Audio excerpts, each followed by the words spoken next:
اگر کیلا شکوہ کر رہے ہیں تو اپنی صفوں میں ڈھونڈیں جی. سر آج ایک بہت ہی افسوسناک دن ہے جی. جس طریقے سے آج سینٹ کو بلڈوز کیا گیا, تمام لیجسلیشن کی گئی, قانون سازی کی گئی ہے, اس طرح کی قانون سازی تو 3 سال میں پچھلے دور میں نہیں ہوئی جو آج ایک وزاداری اور سخاوت کی چیئرمین شپ میں ہو گئی ہے. یہ ظلم شاید آج پہلی دفعہ دیکھا ہے سر. اور جس طرح کا رات کی تاریکی میں کمیٹیاں بنائی گئی اور پھر چیئرمین صاحب اپنی معصوم, اب تو چلے گئے, معصومیت میں کہہ بھی بیٹھے کہ پارلیمانی لیڈر اور لیڈر آف اپوزیشن کل چائے پہ آ جائیں, تو اچانک تارڑ صاحب کے اعتراض میں نے کہا جی چائے کی دعوت کینسل ہو گئی ہے, چیزیں ویسی کی ویسی اسٹیٹس کو میں برقرار ہے. میں اس ہمت کو بھی ان کو سلام پیش کرتا ہوں سر. سر میرے 2-3 ایشوز ہیں. سب سے پہلے چیئرمین صاحب ایک آرٹیکل ہے آرٹیکل 84 جو کہ طاقت دیتا ہے آپ کو پروڈکشن آرڈر جاری کرنے کا اعجاز چوئی صاحب کا, کسی بھی سینیٹر کا جو کہ جیل میں ہو. میری التماس ہے اس آگسٹ ہاؤس سے کہ اس آرٹیکل کو سکریپ کر دیتے ہیں سر. اس کی وجہ سر آرٹیکل کا اس کا فائدہ ہے نہ اس قانون کا کوئی, نہ ہی اس کا کبھی کوئی استعمال ہو سکا ہے. آج یہ چیز ہے کہ سر اعجاز چوئی صاحب کو 1.5 سال کے قریب 1.25 سال سے اوپر ہو گیا ایک شریف آدمی کو, اور ہمارے اس سینٹ میں اتنی جرت نہیں ہے کہ ہم آج بجٹ سیشن میں صرف آدھے گھنٹے کے لیے اس کو بلا کے یہاں بٹھا دیتے. سر یہ وقت ایک جیسا نہیں رہے گا, وہ what goes around comes around. آج ہماری باری ہے, کل کو سب کی باری آئے گی. میں کہوں سر ہم سے, میں بات سنیں, ہم سے بھی غلطیاں ہوئی ہیں سر. میں آج بتاؤں ہم سے ہمارے دور میں بھی غلطیاں ہوئی ہیں. جن لوگوں نے ہمیں, میں مانتا ہوں, جن لوگوں نے ہمیں اس وقت اس ایم این اے کا پروڈکشن آرڈر جاری کرنے نہیں دیا تھا, شاید وہی آج آپ کو اعجاز چودھری کا بھی پروڈکشن آرڈر جاری نہیں کرنے دیں گے. لیکن عرفان صاحب, تارڑ صاحب, آج وقت ہے کہ ضمیر کی سن لیتے ہیں, کسی اور کی نہیں سنتے. شاید یہ وقت پھر جب ہم پہ آئے گا ہم بھی پھر ضمیر کی سنیں گے, ان کی نہیں سنیں گے. آج آپ ایک دفعہ ضمیر پہ فیصلہ کر دیجئے, تا حیات سینٹ میں کسی کی جرت نہیں ہوگی جب کوئی سینٹ یا ممبر آف دا پارلیمنٹ جیل میں ہوگا, اس کا پروڈکشن آرڈر جاری ہوگا, میں دیکھتا ہوں کس کی جرت ہے جو اس کو روکتا ہے کہ وہ اجلاس میں شرکت نہ کر سکے. کاکڑ صاحب, میں سمجھ سکتا ہوں کہ آپ کی کتنی ایک کیپیسٹی ہوگی اس معاملے پہ, بٹ کم از کم اس چیز کو یہاں اٹھانا بہت ضروری تھا. نمبر 1. نمبر 2 سر, 2 چیزیں ایسی ہوئی ہیں پچھلے 2 دن میں جو بہت تکلیف دہ ہیں. Number 1 sir, leader of the opposition Umar Younis صاحب کل سرگودا میں گئے. پورا پاکستان نے ایک تماشا دیکھا. Leader of the opposition national assembly کا سرگودا میں دہشت گردی کی عدالت باہر گیا اپنے ضمانت کی کیس میں. سر 7 گھنٹے اس کو باہر کھڑا رکھا, پولیس کی تمام گاڑیوں نے اس کو بلاک کر دیا. 7 گھنٹے بعد اچانک یہ فیصلہ آ گیا, کیونکہ عمر یوب وہ ملزم جو کہ دہشت گردی کی عدالت میں مطلوب تھا, وہ عدالت کے اندر جج کے سامنے پیش نہیں ہو سکا, اس لیے اس کی ضمانت کینسل کر دیتے ہیں. سر اس قسم کی تماش بینی تو دنیا میں کہیں نہیں مل سکتی کہ ایک ملزم عدالت جانا چاہے, آپ پیش نہیں ہونے دیتے اور پھر اس کے بعد اس کی ضمانت کینسل کر دیتے ہیں. یہ ایک تماشا کہاں پہ ہو سکتا ہے؟ دوسرا سر, میں ایک ورکر کنونشن پہ کھانیوال گیا جی آج سے 3 دن پہلے. پاکستان میں سیاسی پابندیوں پہ کوئی پابندی نہیں ہے. میں وہاں گیا سر, کم از کم 1000 کے قریب پولیس اہلکار وہاں پہ باہر پوسٹ کر دیے جی کہ یہاں پہ کنونشن نہیں ہو سکتا. 4 دیواری کے اندر کنونشن تھا. میں کسی طرح گھس گیا. جب میں نے تقریر کر لی سر, تو ساری پولیس مجھے گرفتار کرنے کے لیے آ گئی کہ تم نے تقریر کیوں کیا. کیا پاکستان میں ایک میرے جیسے شہری کو تقریر کرنے کا کوئی حق نہیں؟ سینیٹر کو چھوڑ دے, میں کیوں نہیں تقریر کر سکتا؟ میں اپنی بات کیوں نہیں کر سکتا؟ مجھ پہ کس کی پابندی ہے؟ کون روک سکتا ہے مجھے؟ میں کروں گا. کتنی دفعہ گرفتار کرو گے, کتنی دفعہ مارو گے؟ وقت سب پہ آئے گا. آج ہم مار کھا رہے ہیں, کل تم سب لوگ مار کھاؤ گے. یہ نہیں ہو سکتا کہ آج ہماری باری ہو اور آپ لوگ ہنسیں گے. ایک وقت آپ پہ بھی آئے گا. آج میں درخواست کرتا ہوں ہمارے ساتھ اس چیز میں کھڑے ہو جائیے. ہم سے غلطی ہوئی ہے, لیکن یہ غلطی آپ بھی دہرا رہے ہیں. میرے جانے کے بعد کل اس ڈیرے پہ میرا جو ایم پی ہے فیصل نیازی, اس کے ڈیرے پہ پولیس پھر گئی, اس کے ٹریکٹر اٹھا کے لے گئے. اب ٹریکٹروں کا کیا قصور ہے؟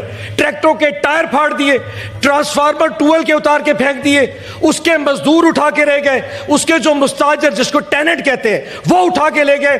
اس وقت 70 کے قریب پی ٹی آئی کے اہلکار گرفتار ہیں کیونکہ انہوں نے پی ٹی آئی کا ورکر کنونشن کرایا تھا.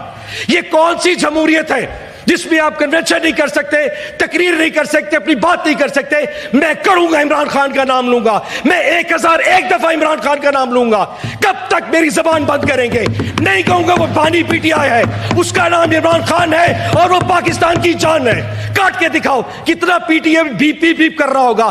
عمران خان اس پاکستان کی ایک پہچان ہے, اس کو کوئی نہیں روک سکتا. مجھے لینے تھے اگلی بات سر, اب یہ بات جو کر رہا ہوں اس میں پھر تکلیف ہوگی سر. ڈیفیمیشن کا لا پاس کیا انہوں نے پنجاب نے. اصل جو چیز دیکھنے کی ہے, نون لیگ تو چلے بری ہے, ہم ہر وقت کہتے رہتے ہیں, پاکستان پیپلز پارٹی بھی اس میں پوری سہولت کار ہے اس جمہوریت کے گندے نظام کو چلانے میں. یعنی کہ اصل سچی بات کرنے لگا تو اذان آ گئی سر. جی سر. اللہ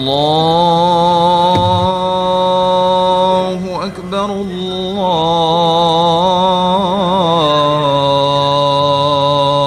اکبر.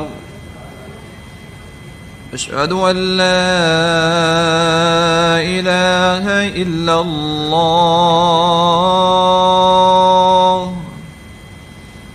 اشہد ان لا الہ الا اللہ.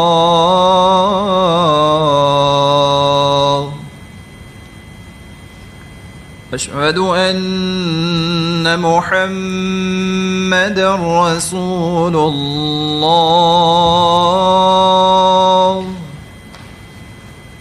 اشہد ان محمد رسول اللہ.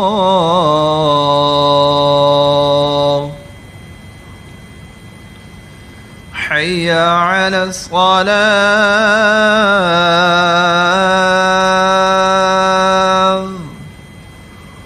حی علی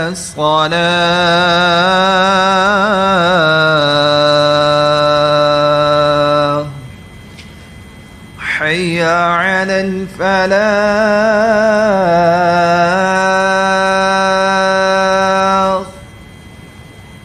حی علی الفلاح.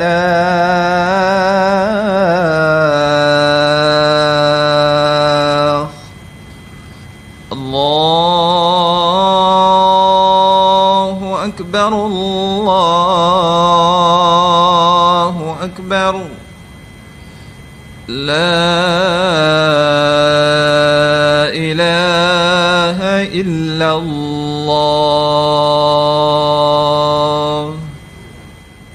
تھینک یو سو مچ سر. سر میں بات کر رہا تھا پاکستان پیپلز پارٹی کی. ہم ہر وقت پاکستان مسلم لیگ نون پہ تنقید کرتے ہیں اور وہ لوگ برداشت بھی کرتے ہیں, لیکن اس پورے نظام میں ایک جماعت اتنی خوبصورتی سے اپنے آپ کو گڈی گڈی کھیل رہی ہے سر کہ کسی کو اندازہ بھی نہیں ہونے دے رہے. اور میں سمجھتا ہوں اس میں ان کی سہولت کاری سب سے زیادہ خطرناک ہے. ڈیفیمیشن کا لا پنجاب میں آیا تو پیپلز پارٹی نے کہا کہ جی ہمارے اس لا سے تعلق نہیں.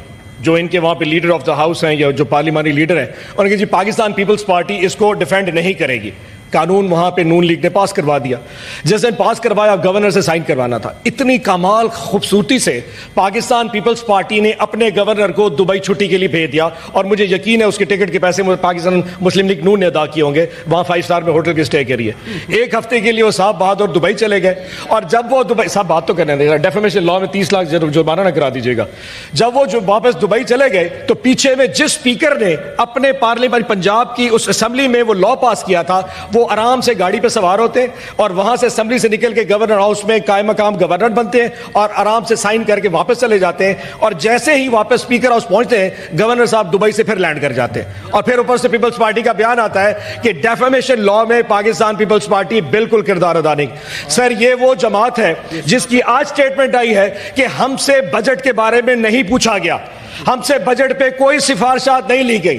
اور آج اس دن اسی وقت آج سے 3 گھنٹے پہلے پاکستان پیپلز پارٹی کا ہی رکن فائنانس کمیٹی کا پاکستان مسلم نون کی مشاورت سے ابھی بن چکا ہے. یہ کس قسم کی منافقت ہے, یہ میری سوچ سے باہر ہے.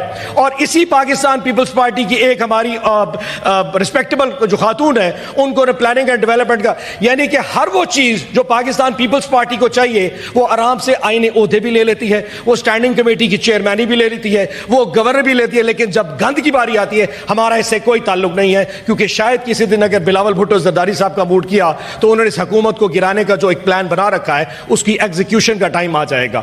سو آخری چیز ہے جو بہت امپورٹنٹ ہے سر, 3 ججز 3 لوگوں کا فیصلہ اسلام آباد ہائی کورٹ میں ہونے والا تھا اور فیصلہ بالکل مکمل ہو چکا تھا کہ پاکستان پیپلز تحریک انصاف کے 3 ایم این ایز جو کہ الیکشن فارم 45 پہ جیت چکے تھے 8 فروری کو, ان کا فیصلہ 2 مہینے ٹریبیونل سلطہ رہ گیا. اچانک ایک نون لیگ کے ایک صاحب درخواست دیتے ہیں کہ ہمیں جج پہ اعتماد نہیں, اور الیکشن کمیشن اگلے دن 1 دن کی کارروائی کے بعد اس جج کو ٹریبیونل سے ہٹا دیتا ہے. سر یہ پاکستان میں ہی ہو سکتا ہے کہ 1 مہینے کی کارروائی جج صاحب کر لیں جس میں وہ جماعت جھوٹی پائی جائے اور خدشہ ہو کہ 3 ایم این اے چلے جائیں اور وہ تینوں ایم این اے اسلام آباد سے ہوں, اور آپ کو کیونکہ 2/3 اکثریت بھی چاہیے اور اس پہ ریزرو سیٹس بھی جانی ہے, آپ نے اچانک جج تبدیل کر دیا. عدت کا کیس 1.5 2 مہینے 2.5 مہینے چلتا رہ گیا.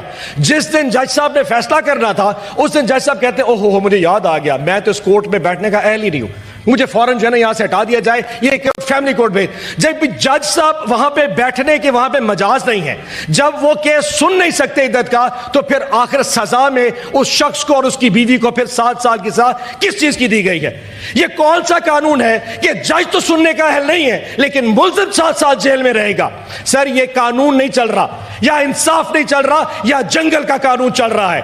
یہاں جو لوگ اس جنگل کے قانون کو چلا رہے ہیں وہ بھول چکے ہیں کہ یہاں خدا بھی بستا ہے, اس ریاست میں عوام بھی بستی ہے, اس ریاست کی عوام کی بددعائیں بھی بستی ہیں.